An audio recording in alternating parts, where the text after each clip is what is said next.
필옵틱스 주주님들 반갑습니다. 3월 31일 화요일, 오늘도 필옵틱스 종목 분석 시작하겠습니다. 지금 반도체 시장에서 지금 가장 뜨거운 단어 두 개가 있습니다. HBM 그리고 유리기판입니다. 그런데 이 두 가지 모멘텀을 동시에 가진 장비 기업이 바로 필옵틱스죠. 그리고 최근 주총장에서 대표이사가 직접 올해 성과를 예고했습니다. 그래서 오늘 이 소식들이 중요한 이유와 앞으로 필옵틱스가 상승할 수밖에 없는 근거를 지금부터 명확하게 말씀드리겠습니다. 만약 유리기판 양산 타임라인이 예고대로 진행된다면 어떻게 될까요? 유리의 레이저로 미세 구멍을 뚫는 장비를 양산 라인에 납품하고 있는 기업이 전 세계에 몇 개나 될까요? 손에 꼽습니다. 그 자리에 이미 들어가 있는 장비 기업, 지금부터 필옵틱스를 살펴봐야 할 이유입니다. 오늘 필옵틱스를 이야기할 때 반드시 짚어야 할 키워드가 3개 있습니다. 첫째는 신호입니다. 대표이사가 주총에서 직접 밝힌 올해 HBM 장비 성과 가능성이 뭘 의미하는지 살펴볼 거예요. 둘째는 수주입니다. 2분기를 전후에 임박한 미국 조지아향 대규모 수주 근거를 짚겠습니다. 셋째는 해자입니다. TGV 레이저 장비 독점력이 왜 이 기업의 중장기 스토리를 단단하게 만드는지 확인해 볼 거예요. 그렇다면 첫 번째 키워드, 신호부터 들여다봅시다. 여러분, 기업 대표가 주주총회에서 하는 발언이 왜 중요할까요? 검증되지 않은 루머가 아니라 공개된 자리에서 기업이 공식으로 내놓는 사업 방향이거든요. 필옵틱스 한기수 대표는 25일 주총에서 HBM 쪽은 빠르면 올해 성과가 나올 수 있는 부분이 있다고 강조했습니다. 특히 HBM4, 즉 6세대 HBM용 레이저 장비 개발을 병행 중이라고 밝혔어요. 이 발언이 어떤 기업 구조 위에서 나온 건지 현황으로 연결해 살펴보겠습니다. 필옵틱스는 원래 디스플레이 레이저 가공 장비 기업입니다. OLED 패널을 정밀하게 자르던 기술을 반도체 유리기판 공정에 이식했어요. 지난해 반도체 부문은 전년 대비 견고하게 성장했고 TGV 가공과 싱귤레이션에서 업계 독보적 위치를 확립했다는 게 회사의 자평입니다. 다만 배터리와 디스플레이 부문 부진으로 연결 기준 매출이 1,034억 원으로 전년 대비 75% 급감했고 영업 손실이 발생했어요. 이 구조적 전환의 속도를 결정짓는 게 바로 두 번째 키워드, 수주입니다. 강력한 신호가 확인된 자리에 찾아온 두 번째 키워드, 바로 수주입니다. 필옵틱스의 최대 고객사가 최근 1조 원 규모의 자금 조달을 결정했습니다. 설비 투자가 본격화된다는 신호예요. 업계에서는 올해 2분기를 전후해 미국 조지아주 생산 라인에 최대 6대 규모의 TGV 장비 수주가 결정될 것으로 보고 있습니다. 여러분, 이게 왜 중요할까요? 장비 출하는 내년 하반기부터 시작되지만 수주가 결정되는 순간 이후의 매출 스케줄이 확정되기 때문이에요. 공급사 교체 가능성은 매우 낮다는 분석도 나옵니다. 이 수주가 단순한 납품을 넘어서는 이유, 세 번째 키워드 해자에서 확인합니다. 지금 이 수주가 더 의미 있는 이유가 뭘까요? 필옵틱스는 세계 3대 유리 원장 업체를 모두 고객사 명단에 두고 있습니다. 올해에만 글로벌 반도체 대기업과 유리 원장 업체 등 4곳의 신규 샘플 고객사를 추가 확보할 예정이에요. 특정 한 곳에만 의존하는 구조가 아니라 유리기판 밸류체인 전반에 공급망이 뿌리내리고 있다는 뜻입니다. 여러분, 한 번 들어간 장비 공급사는 쉽게 교체되지 않아요. 고객사가 늘어날수록 이 구조는 더 단단해집니다. TGV 기술이 왜 이 자리를 가능하게 했는지 구조적 근거를 파고들겠습니다. 여기서 한 가지 더 짚고 넘어갈 게 있는데요. TGV 장비는 왜 대체가 어려울까요? 유리에 기계로 구멍을 뚫으면 유리가 깨집니다. 오직 초정밀 레이저만 가능해요. 필옵틱스는 OLED 시절부터 닦아온 레이저 가공 기술을 반도체 공정에 이식하며 양산 라인 진입에 성공했습니다. 기술 검증에만 수년이 걸리기 때문에 검증된 공급사를 함부로 바꾸지 않거든요. 이것이 이 기업이 보유한 진짜 해자입니다. 그렇다면 왜 지금 이 시점이 주목할 구간인지 경쟁 우위로 이어집니다. 유리기판 양산 시점은 2028년으로 예상됩니다. 아직 2년 이상 남았어요. 그런데 지금 파일럿 라인과 샘플 납품이 이뤄지는 이유가 뭘까요? 고객사가 양산에 들어가기 전 장비 공급사를 미리 결정해두기 때문입니다. 지금 이 자리에 있다는 것 자체가 2028년 대규모 양산 수주의 사전 예약을 받고 있다는 의미입니다. 지금의 수주는 2028년의 먹거리를 미리 확보하는 작업이에요. 다만 반드시 짚어야 할 리스크가 있습니다. 물론 좋은 면만 있는 건 아닙니다. 가장 큰 리스크는 유리기판 상용화 지연입니다. 유리 파손 이슈나 수율 안정화가 예상보다 길어지면 수주 시점이 밀릴 수 있거든요. 그렇다면 이 리스크 때문에 당장 외면해야 할까요? 절대 아닙니다. 플라스틱 기판의 물리적 한계는 이미 업계가 공인했고 유리 기판으로의 전환은 필수 경로입니다. 지연은 속도의 문제일 뿐 방향이 바뀌는 건 아니에요. 두 번째 리스크도 살펴봅시다. 두 번째 리스크는 현재 실적 구조입니다. 지난해 연결 기준 영업 손실이 349억 원으로 적자 전환했습니다. 배터리와 디스플레이 부문의 동시 부진이 원인이에요. 그럼에도 이 종목을 주목할 근거는 남아 있습니다. 반도체 부문은 전년 대비 견고하게 성장했고 회사가 사업 구조 전환을 명확히 선언한 상태거든요. 수주 공시가 실적에 반영되기 시작하는 순간 이 적자 구조는 빠르게 재평가될 수 있습니다.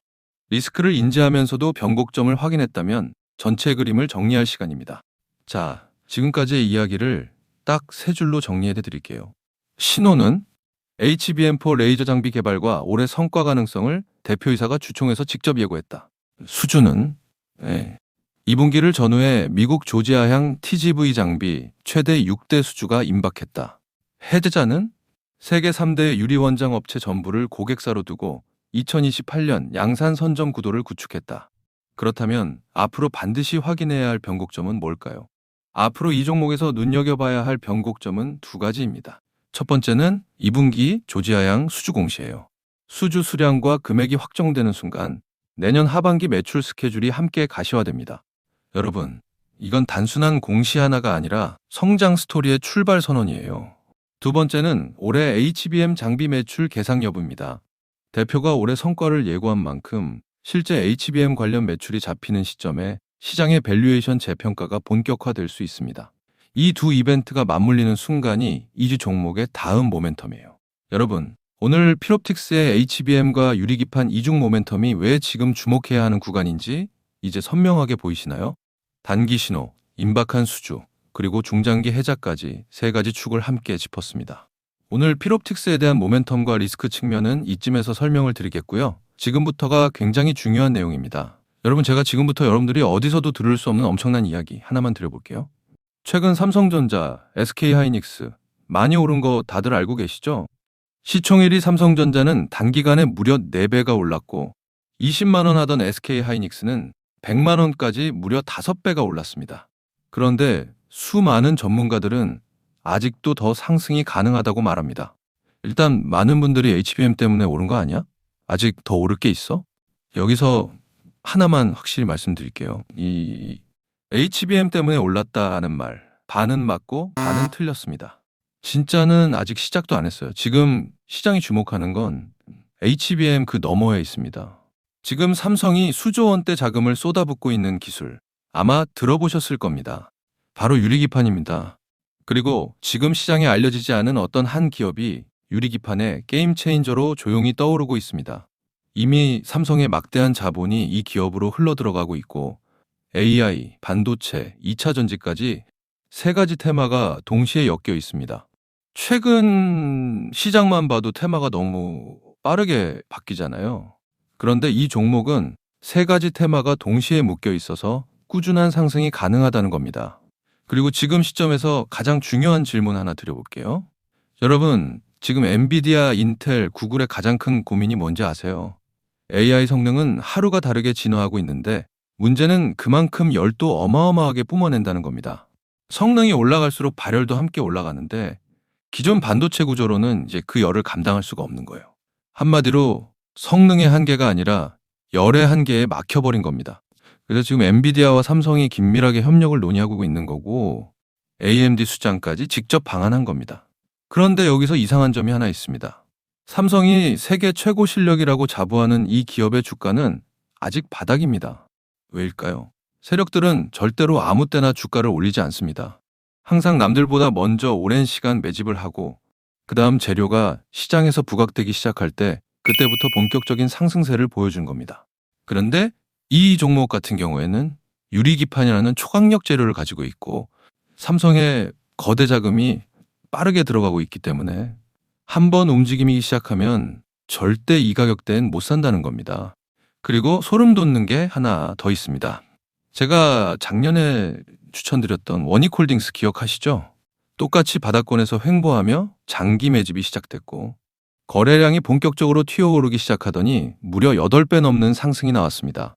그런데 이 종목도 보면 어떻습니까?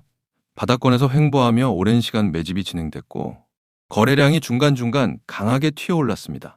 그렇다는 건 이 종목도 원익홀딩스만큼 상승이 나올 수 있다는 의미이고 거래량 볼륨이 원익홀딩스보다 더 크기 때문에 그 이상의 상승이 나올 수밖에 없다는 겁니다.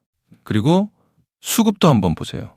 외국인과 기관들은 쉬지 않고 매수하고 있는데 개인들만 매도하고 있습니다. 전형적인 메이저 세력의 수급 패턴입니다. 게다가 최근 들어 기관들과 외국인들의 매수세가 점점 강해지고 있기 때문에 머지않아 본격적인 상승이 시작될 겁니다. 그래서 지금 시간이 얼마 남지 않은 만큼 정말 많은 고민 끝에 세력 매집주를 구독자분들께 100% 무료로 공개를 해드릴 거니까요.